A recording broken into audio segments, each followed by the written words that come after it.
নবীজির মিলাদ শুধু পৃথিবীতেই হয় নাই, আল্লাহ নবীর মিলাদ কিন্তু আসমানেও হয়েছে। আকাশেও নাকি মিলাদ হয়।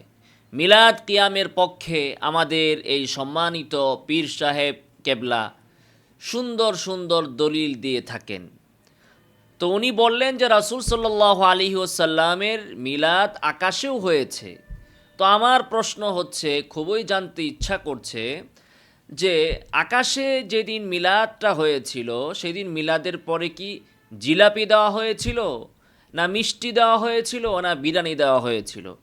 কারণ মিলাদ মানেই তো এই তিনটার কোনো একটা, এছাড়া তো আর মিলাদ হতে পারে না।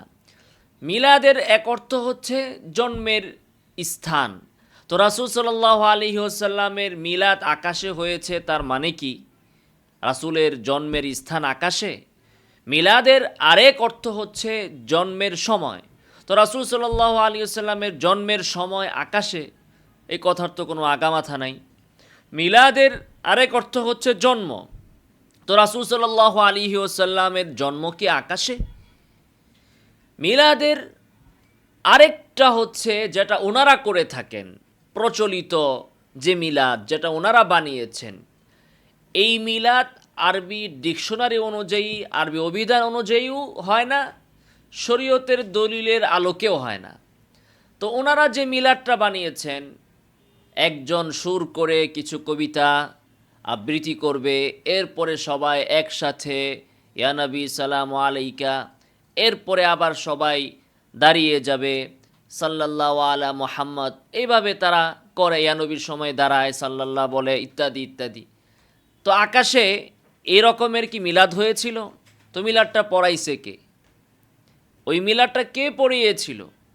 আমরা দেখি যে ওনাদের ওখানে আবার পীর সাহেব বসে থাকে, পাশের থেকে আরেকজনে, সাইড থেকে, কোণা থেকে একজনে মিলাদ পড়ায়। আপনি দেখবেন যে প্রধানমন্ত্রী বা মন্ত্রীরা, ধরুন শেখ হাসিনা বা খালেদা জিয়া বা প্রধান উপদেষ্টা ডক্টর ইউনূস, যখন কোনো কিছু উদ্বোধন করতে যান, তো এখানে মূল মেহমান উনি, কিন্তু উনি তো দোয়া কালাম জানেন না, সেই জন্য দেখা যায় একটা হুজুর ভাড়া করে রাখা হয়। তিনি ওই সাইড থেকে, ওই কোণা থেকে, যখন আধা মিনিট 1 মিনিট দোয়ার সময়টা আসে, তখন উনি কোণা থেকে ছাগলের 3 নম্বর বাচ্চার মতো, একটা গুরুত্বহীন ব্যক্তির মতো ওই পাশ থেকে একটু দোয়াটা করেন। দোয়া করার পরেই ওনার কাজ শেষ, ওনার আর এখানে জায়গাও থাকে না, পিছে পাঠায় দেয়, যাও তুমি পিছনে চলে যাও। 500 1000 বা কিছু টাকা তাকে দেওয়া হয়। তো এই হচ্ছে মিলাদের সিস্টেম। বড় বড় দরবারে যেয়ে দেখবেন যে পীর সাহেবে মিলাদ পড়ান না, কারণ পীর সাহেবের গলা তো এত সুন্দর থাকে না। কারণ পীর হইতে হইলে তো যোগ্যতা একটাই লাগে, উনি পীরের সন্তান, এছাড়া তো আর কোনো যোগ্যতার প্রয়োজন নাই। তো অনেক পীর দেখবেন, আমাদের ঢাকা শহরেও আছে, দেখবেন দরবারগুলোতে পীর সাহেব কোনো বয়ানও করতে পারে না, ওয়াজও করতে পারে না, একটা কথাও সুন্দর করে গুছিয়ে বলতে পারে না। তো পীর কেবলা ওরকম আসন মেরে বা চেয়ারের উপর, গালিচার উপর সুন্দর করে বসে থাকে, আর ওই পাশ থেকে একজনে মিলাদ টানে, ওরে কিছু টাকা পয়সা দেয়, দরবারে রাখে বেতন দিয়ে, যে তোর কাজ হচ্ছে তুই খালি মিলাদ পড়াবি। এই পীর সাহেবের দরবারেও দেখবেন যে পীর সাহেব কিন্তু মিলাদ পড়ান না, মিলাদ পড়ায় ওই ওরকম একজন লোক রাখা আছে, যাকে দরবারের পক্ষ থেকে টাকা পয়সা দিয়ে রাখা হয়। তিনি ওই সাইড থেকে, কর্নার থেকে মিলাদ পড়ান। তো মিলাদ শেষ হইলে ওনার আবার সামনে বসার আর সুযোগ নেই, আবার ওই তারে পিছনেই পাঠাইয়া দেয়, বা এরকমটা বিভিন্ন দরবারে হয়ে থাকে। তো আকাশে যে মিলাদ হয়েছিল সেটা কে পড়াইছিল? আল্লাহ তাআলা পড়িয়েছেন? নাউজুবিল্লাহি মিন যালিক। নাকি আল্লাহ উপস্থিত ছিলেন, জিবরিল আলাইহিস সালাম পড়াইছেন, বা অন্য কোনো নবী পড়াইছেন? কে পড়াইছে মিলাদটা শুনি? নাউজুবিল্লাহ, আস্তাগফিরুল্লাহ। এই ধরনের কথা কিভাবে মানুষ বলতে পারে? অপব্যাখ্যার মানে শেষ কোথায়? বিকৃতির শেষ কোথায়? এইভাবে যদি ইসলামের অপব্যাখ্যা, বিকৃতি, দলিলবিহীন কথা, মন গড়া কথা, লাগামহীন কথা যদি বলতেই থাকে আর চলতেই থাকে, তাহলে ইসলামের তো আর কিছুই আর খুঁজে পাওয়া যাবে না 100 বছর পরে। এখনই পাওয়া যায় না। বিভিন্ন ভণ্ডদের দরবারগুলোতে যা হয় সবই বেদাত, ইসলামের নামগন্ধ সেখানে নাই। ইসলামের নামে যা হচ্ছে সবই মন গড়া, সবই নিজেদের বানানো, সবের নামে মানুষকে গুনাহের কাজে লিপ্ত করাচ্ছে। তো ইসলাম বলতে তো আর কিছু থাকবে না। আবার এখানে অনেকে দলিল দেয় আকাশে মিলাদ হইছে কেমনে, যে আল্লাহ তাআলা নবীদেরকে ডেকে বলেছেন আমি পৃথিবীতে নবী পাঠাবো, হ্যাঁ মুহাম্মদ সাল্লাল্লাহু আলাইহি সাল্লামকে পাঠাবো শেষ নবী, তোমরা যদি তোমরা তার যোগ পাও তাহলে তোমরা তাকে সাহায্য করবে, সহযোগিতা করবে। অতএব যেহেতু নবীকে পাঠানোর কথা বলা হয়েছে পৃথিবীতে, এটাই নবীর মিলাদ। মিলাদ মানে জন্ম বৃত্তান্তের আলোচনা। যেহেতু রাসূলকে পাঠানোর কথা বলা হয়েছে, এজন্য এটা মিলাদ হয়ে গেছে। এই হচ্ছে গোজামিল। ভাই, পৃথিবীতে কাউকে পাঠানোর কথা বললে এটাই যদি মিলাদ হয়, তো আল্লাহ তো এই মিলাদ একবার পড়ছেন, তিনি পাঠাবেন, তিনি খালেক, তিনি পড়ছেন। আপনি কি খালেক নি? আপনি কি পৃথিবীতে নবীকে পাঠাবেননি, তো আপনি কেন পড়েন?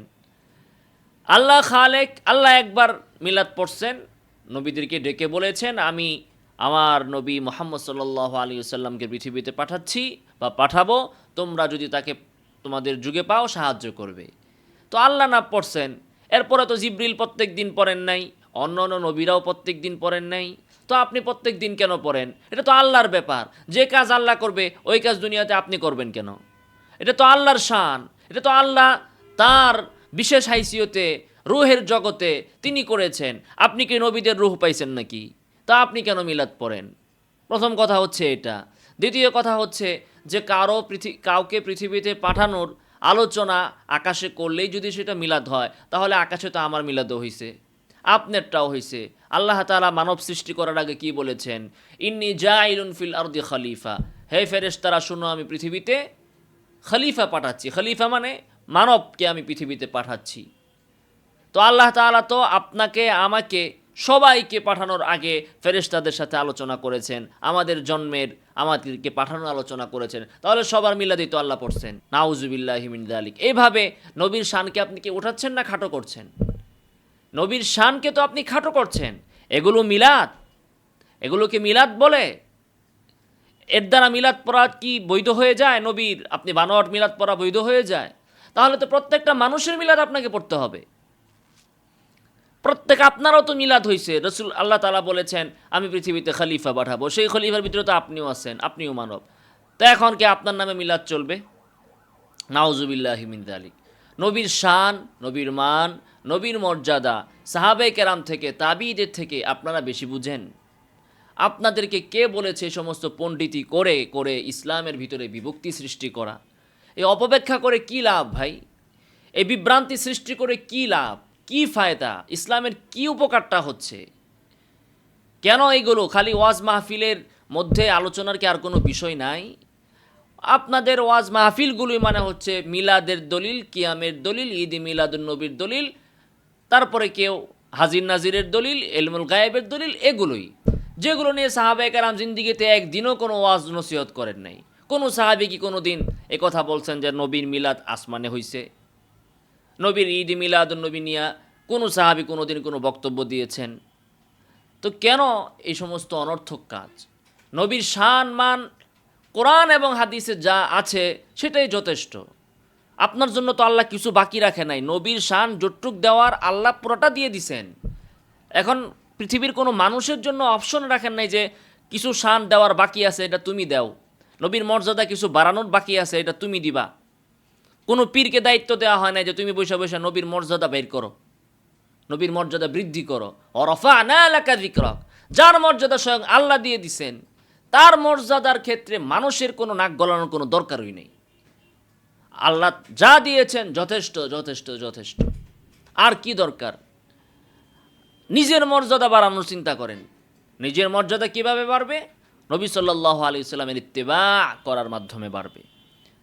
রাসূল যা করেছেন, আমি যা বুঝেছি সেটা না, নবী যা করেছেন সেটার দ্বারাই নবীর ভালোবাসার বহিঃপ্রকাশ ঘটবে। আল্লাহ তাআলা আমাদেরকে সঠিক বুঝদান করুন। আমিন। ওয়া আখিরু দাওয়ানা আনিল হামদুলিল্লাহি রাব্বিল আলামিন।